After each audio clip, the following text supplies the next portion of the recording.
Mehsana Bhajap audio કાંડને લઈને મોટા સમાચાર પ્રાપ્ત થઈ રહ્યા છે।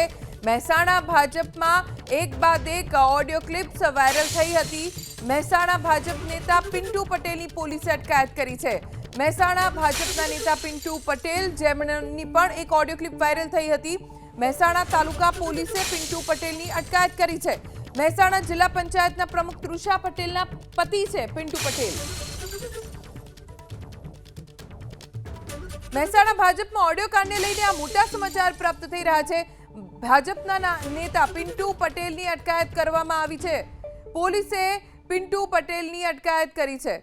મહેસાણા ભાજપના ઓડિયો કાંડને લઈને આ ખૂબ મોટા સમાચાર। પિન્ટુ પટેલની એક ઓડિયો ક્લિપ વાયરલ થઈ હતી જેમાં તેઓ ભાજપના જે કાર્યકરને ધમકાવી રહ્યા હતા ત્યાં સુધી તેમણે ધમકી આપી દીધી હતી કે તારે આ ઓડિયો વાયરલ કરવી હોય તો કરી લે। અમારા સંવાદદાતા હારૂન નાગોરી જોડાઈ ગયા છે। વધુ જાણકારી તેમની પાસેથી પ્રાપ્ત કરીશું। હારૂન, ગઈકાલ સુધી પિન્ટુ પટેલે પ્રતિક્રિયા આપી, આજે સવારના સમાચાર પિન્ટુ પટેલની અટકાયત થઈ ગઈ છે, શું વિગતો? મહેસાણા ભાજપના જે ઓડિયો કાંડ મામલો સામે આવ્યો હતો ત્યારબાદ હવે પોલીસ એક્શન મોડમાં જોવા મળે છે। જે રીતે પોલીસમાં ફરિયાદ જાણવા જો કે અરજી દાખલ થઈ ત્યારબાદ મોડી રાતે પિન્ટુ પટેલની અટકાયત કરવામાં આવી છે। મહેસાણા તાલુકા પોલીસ સ્ટેશન પિન્ટુ પટેલની અટકાયત કરી છે। જે રીતે સમગ્ર ઓડિયો વાયરલ થયો હતો ઓડિયોમાં મૌલિક નામનો જે વ્યક્તિ હતો તેને એક લેખિતમાં ફરિયાદ આપી છે। ફરિયાદને લઈને તાલુકા પોલીસ સ્ટેશનમાં પિન્ટુ પટેલની અટકાયત કરવામાં આવી છે।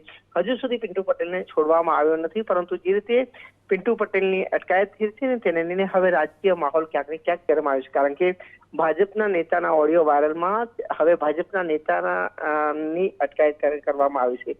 પિન્ટુ પટેલ છે તે મહેસાણા જિલ્લા પંચાયતના જે પૂર્વ પ્રમુખ હતા તેમનો પતિ છે અને તેમનો આ સમગ્ર ઓડિયો બહાર આવ્યો હતો અને ત્યારબાદ હવે પોલીસ પણ ક્યાંક ને ક્યાંક કાર્યવાહી થઈ છે ને પોલીસે પિન્ટુ પટેલની અટકાયત કરી છે। જી હારૂન, આભાર જાણકારી આપવા માટે। તો પિન્ટુ પટેલની એક ઓડિયો ક્લિપ વાયરલ થઈ હતી જેમાં તેઓ સાંસદ મયંક નાયક, જગદીશ વિશ્વકર્માને લઈને પણ વાત કરી રહ્યા છે। કોઈ કાર્યકરે, મૌલિક નામના કાર્યકરે વોટ્સએપ સ્ટેટસમાં ફોટા અપલોડ કર્યા હતા જેને લઈને પિન્ટુ પટેલે ધમકી આપી। એબીપી અસ્મિતા સાથે પિન્ટુ પટેલ સાથે એક્સક્લુઝિવ વાતચીત।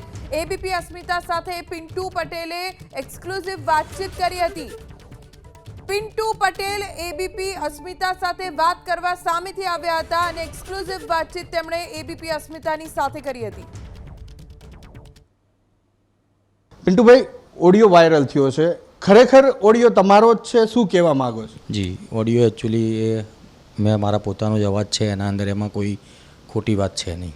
આમાં રાજકીય ગોડફાધર દરેકના અલગ અલગ હોતા છે, એમ રાજકીય ગોડફાધર દરેકના અલગ હોય જ છે। એટલે આના અંદર પહેલાં તો હું તમને એટલું કહીશ કે આ જે એક જાણી બૂજીને કરવામાં આવેલું એક ષડયંત્ર છે। બીજું એવું કહેવા માગું છું, એ દિવસે ઉશ્કેરીજનક કરવામાં આવેલી, ઉશ્કેરીજનક મારા જોડે વાતો કરવામાં આવેલી અને મને ઉશ્કેરવામાં આવેલો, એનાથી પહેલાં તો હું જે મારાથી સાંસદશ્રી અને મૌરી મંડળના કોઈ મોટા નેતાઓ વિશે મારાથી કંઈ બોલાઈ ગયું છે એ બદલ હું ક્ષમા માગું છું પહેલાં તો। બીજું, આ આખું એક ષડયંત્ર રચવામાં આવેલું મારા પાછળનું પીઠ પાછળનું કારણ છે। મૌલિક પટેલ જે તે સમયે 4 મહિનાથી મારા કોન્ટેક્ટમાં હતો। એના પછી એને જિલ્લા પંચાયતની ટિકિટ માગેલી હતી 5 સીટ ઉપરના અંદર। એ જિલ્લા પંચાયતની ટિકિટના અંદર અવારનવાર મારા જોડે રજૂઆત આવી હતી કે ભાઈ તમે થાય એટલી મદદ કરજો। એટલે મેં એને એવું કીધેલું કે ભાઈ તું શક્તિ કેન્દ્રના ઇન્ચાર્જ તરીકે પહેલાં જવાબદારી નિભાવવી પડતી હોય છે, શક્તિ કેન્દ્રનો ઇન્ચાર્જ પહેલાં બની બતાય પછી ટિકિટની વાત થતી હોય છે આના અંદર। બીજી વાત, કદાચ ક્લિપના અંદર એવું આવ્યું છે કે 50,000 રૂપિયાના, હા એ વાત તો આપણે કરીએ, પણ આમાં તમે એવી વાત નથી કરી। તમે એવું કીધું કે તું શક્તિ કેન્દ્રનો ઇન્ચાર્જ બનાવી બતાય, હું સ્ટેમ્પ ઉપર લખીને આપું છું કે હું રાજકારણ છોડ દઉં। એટલે શક્તિ કેન્દ્રનો ઇન્ચાર્જ નહોતો અને મેં કહેવાનો ઉદ્દેશ મારો એ હતો કે શક્તિ કેન્દ્રના ઇન્ચાર્જ બનવું જરૂરી છે। એટલે ઉશ્કેરીજનકના અંદર એ થોડું બોલવામાં આવી ગયેલી વાત હશે, હું ના નથી પાડતો એના અંદર। બીજી વાત હતી પેલી પછી એવોર્ડવાળીને કંઈક એવી રૂપિયાવાળી, તમે કીધું કે 50,000 રૂપિયામાં પ્રદેશ અધ્યક્ષ સાથેનો ફોટો પડાયો છે, એનો ખર્ચો 5 લાખ થતો હોય છે, તો પૈસા લેવામાં આવે છે ફોટો પાડવાનો, કઈ રીતે? બિલકુલ, એના અંદર ખાસ તો હું ચોખવટ કરું છું।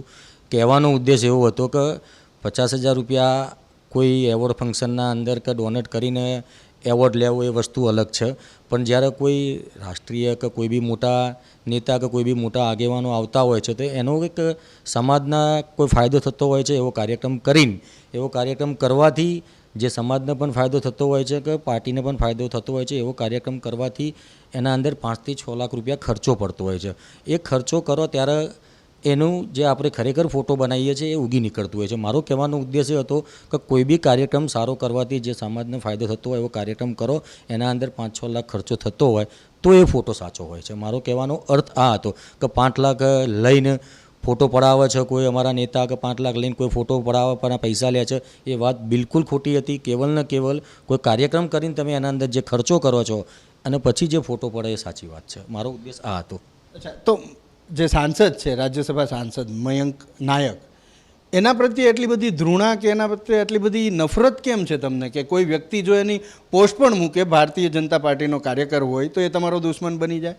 બિલકુલ એવી મારા મગજમાં એવી ગ્રંથિ નથી, પણ આ ઉશ્કેરીજનકના અંદર આ એક બોલાઈ ગયેલો પ્રશ્ન છે મારાથી. એના માટે હું આજે સાંસદશ્રીને પણ અહીંયાથી તમારા માધ્યમથી ક્ષમા જ માગું છું. એ સિવાય પણ જે મારાથી બોલાયું એના અંદર હું દિલથી માફી માગું છું. બાકી મારા પ્રત્યે એવું કહે છે ને, મારી પોસ્ટ તમે એક મારા કોઈ બી મારા પરિવારની પોસ્ટ જુઓ તેના અંદર દરેક નેતાઓની પોસ્ટ હોય છે. મૌલિક પટેલની તો તમારા માધ્યમથી એટલું કહું કે જે તે ટાઈમે એવોર્ડ લીધો, હવે એના અંદર એવું બતાવવામાં આવેલું છે કે આ નામનું ફાઉન્ડેશન ચાલે છે, એને બ્લડ ડોનેશન કેમ્પ કર્યા છે. આના અંદર કોઈ બ્લડ ડોનેશન કેમ્પ કરેલા હોય તો તમે પોતે પણ તેના મીડિયા થ્રુ તપાસ કરી શકો છો કે આ ફાઉન્ડેશન કેટલા સમયથી ચાલુ થયું છે અને એને કયા એના કાર્યક્રમ કર્યા કે બ્લડ ડોનેશન કેમ્પ કર્યો કે નથી કર્યો. બિલકુલ નથી કરેલા આ કાર્યક્રમો. એક હમણાં તૈયાર થયેલું ફાઉન્ડેશન છે. એટલે તમારા માધ્યમથી એક ષડયંત્ર એક વ્યક્તિને આ એક પછાડવા માટે આ કાવતરું રચવામાં આવેલું છે. આના અંદર ઘણી બધી વસ્તુઓ આના અંદર કામ કરી રહી છે. તો પ્રદેશ ભાજપના પ્રમુખ સાથેના ફોટા પડાવવા મુદ્દે પણ પિન્ટુ પટેલે ઓડિયો ક્લિપમાં વાત કરી હતી, જેને લઈને પણ તેણે દાવ કર્યો. મૌલિક પટેલે ટિકિટ મેળવવા ષડયંત્ર રચ્યાનો પિન્ટુ પટેલે દાવ કર્યો. એબીપી અસ્મિતા સાથે ખાસ વાતચીત પિન્ટુ પટેલે કરી, જેમાં મોટા ખુલાસા પણ તેમણે કર્યા.